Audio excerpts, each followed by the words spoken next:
Dahil madalas ka video call, napaniwala ang alahero na si alias Jesse na tunay na nagbebenta ng ginto ang kanyang mga kausap sa social media.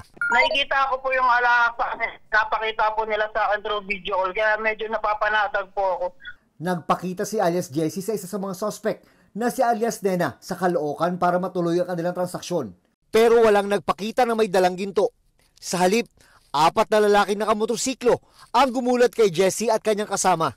Ang sigaw nila, sir, mga pulis kami, anong transaksyon nyo dito? Mga pulis kami, tapos doon na po pinadapa na po kami, tapos yung kasama ko po tinuktukan sa ulo ng baril. Tapos ako tinulak pa po ako nun para kasi ayoko nga po dumapa eh. Nakuha sa kanya ang mahigit 200,000 pesos na pambayad sana sa ginto at iba pang personal na gamit. Gold scam ang tawag ng PNP sa modus. Iba yung nakikipag-usap at pagka iba yung hold up. Ikaw ay inaaresto namin sa bisa ng warrant of arrest. May karapatang manahimik at magsawa ng kibo. Sa pag-iimbestiga, nakilala ng PNP si alias Nena.